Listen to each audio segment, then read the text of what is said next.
Hi everyone, happy Scripture Map Monday. And today I'm going to walk you through the first word that we map in the fruit of the Spirit that we are going to map together. So the first word is the word love. Now, as a disclaimer, I am not a Bible scholar. I do not know everything about how to study the Bible, but I know some that I can share with you. And also, I'm sure the things that I've shared here might be a little bit too basic for some of you Bible scholars, but I hope that they can still be helpful, especially to those who are beginners and who don't really know how to do Bible mapping or first mapping or scripture mapping. So stick around and I'll walk you through how I did my map. First of all, I kind of regretted that I did this in the mini journal because I felt like I needed more space. But I already set up my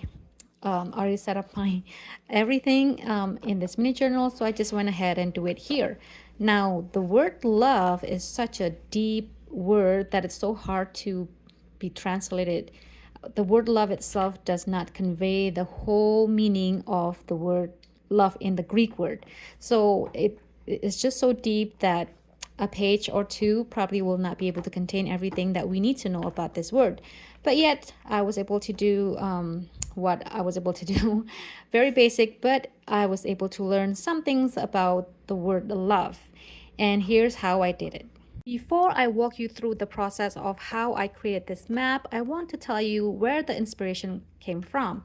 So I've been reading this devotional book, Sparkling Gems from the Greek Word by Rick Renner, and I'm a little bit behind, but I was reading through his entries about the fruit of the Spirit. It was in July 23rd. And this one is about love, and then the next one is about joy and peace, so forth and so on. So I thought he did a good job in expounding the Greek word of each fruit of the Spirit, and I wanted that to be the series for Scripture Map Monday, and that's how the inspiration came from. So in the process of me making this map was really reading through this devotional book. So I read the entry, the date when it talks about love.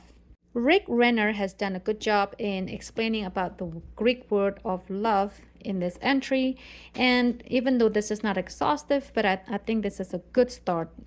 I mean, it could be a good start for everybody. And especially for me, that's how I was inspired to start mapping the word love. So after I read that book, the next thing that I did was I set up my page. I wrote down the Bible reference, and then I wrote down the Bible verse, and I used a cursive handwriting for the word that I'm working on. And then after that, and of course, doing that is not a necessary thing. It's just something that I add to make my journal look a little bit pretty, but it's not a necessary thing. Just so you know, you don't have to be creative. You don't have to be pretty. Yours doesn't have to be pretty like this. Just as long as you're studying, you're fine.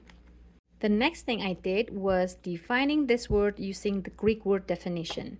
And Rick Renner in his entry gives some definition, and I could just write down his definition here, but I just wanted to check other sources. So the first place that I went to was the Blue Letter Bible. So with that, I just tap here and I tap interlinear. And then I look for the word love. It's G26 and it's the word agape. So I click on G26 and I look up the definition, Strong's definition, and also root word right here, agapao, so forth and so on. And then I went to another source just to add more definition to this word. Next place that I went to get more insight is preceptaustin.org. Now, if you just type in preceptaustin.org and then you either go to verse by verse commentaries, or you can, if you know your word, you can type in the word agape here and do your search. And that's what I did.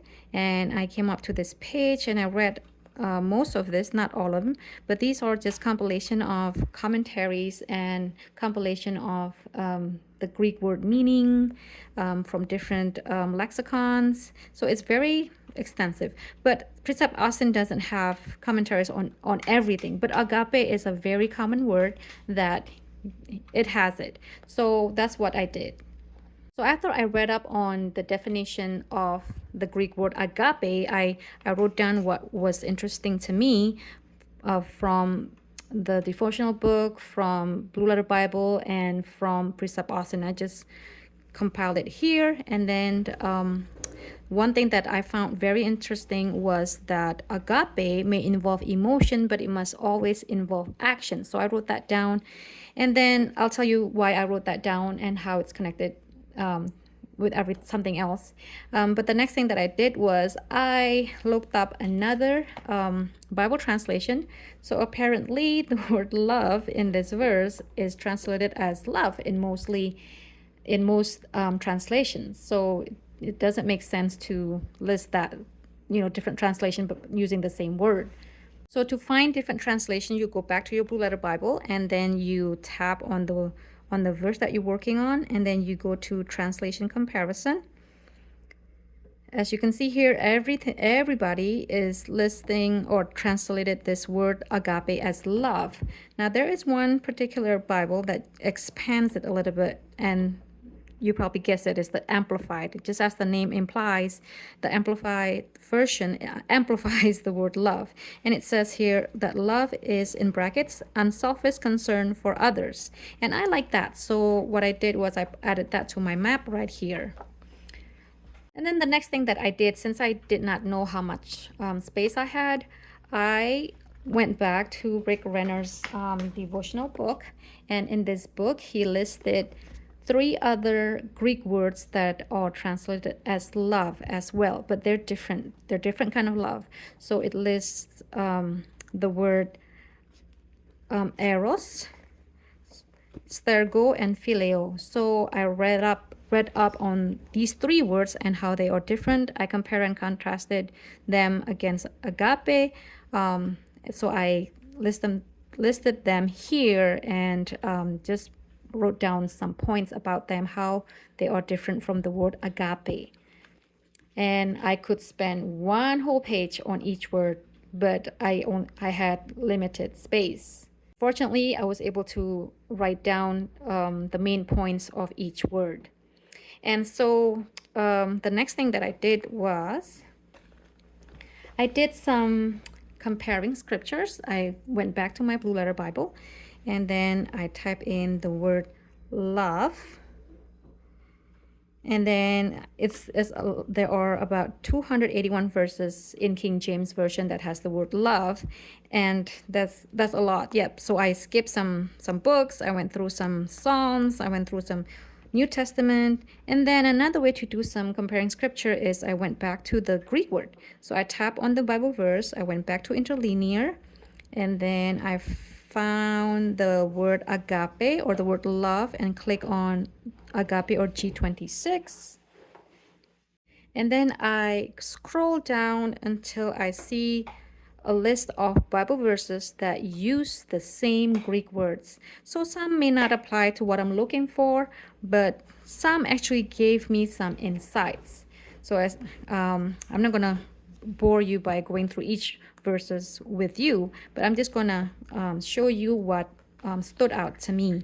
So I found John 3:16. We all know what John 3:16 is. John 3:16 uses the word agape, and I also found 1 John 3:18 that uses the word agape. Now, if you look up those two verses indicate that agape may involve emotion, but it must always involve action. And I thought, oh, that's the same with the definition that I wrote down earlier. So I wrote it down again for some reason. It just stood out very well to me, so I just wanted to stand out. So I wrote down the Bible verse as they are connected to each other. And so that's basically what I did for comparing scriptures. And then the next thing that I did was finishing this map with a context. So I used the context of the book of Galatians. I did the author and to whom this letter was intended to, and then when it was written, the theme, and the why. You could look this up using bibleproject.com or .org. I don't remember, or There are many other websites. You can just Google it. You can just even Google it. And then the last thing that I did was I did cross references. Now, the purpose of cross references really is to bring everything together, to tie everything together as a big picture of the Bible, to make sure that what you're finding here reflects all throughout the Bible. So I wrote down John 3:16, and my conclusion was agape turned into action.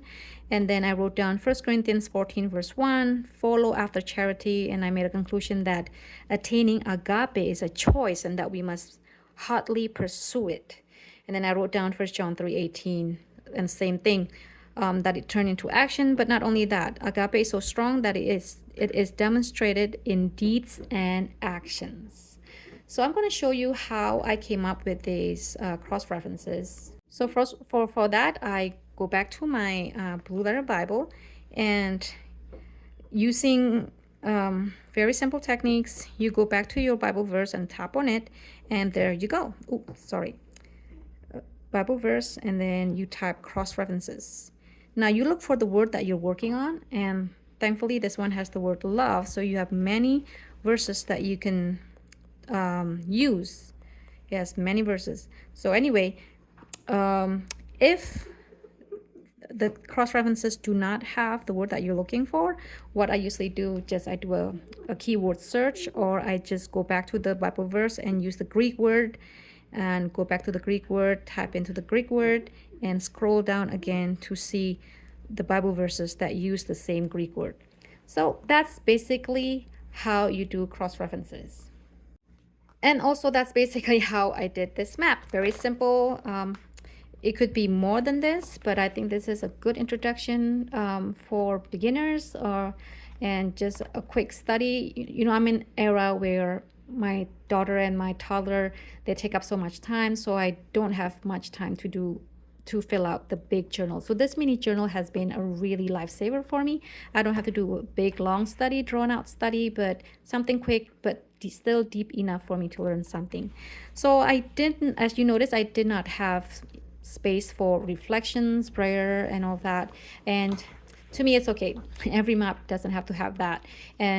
But if that happens to you and that's important for you, what you can do is you can write it on a piece of paper and do a what they call add in or tip in, and then just glue it on that page so that it stays together.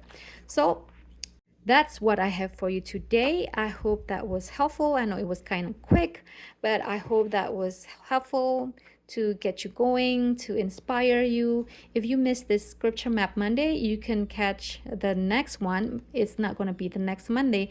The next Monday, I'm going to give you the next words that we're going to map and the instructions.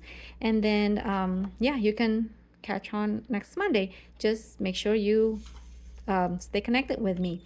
So that's all I want to share with you today. And if you have any questions, you know how to reach me.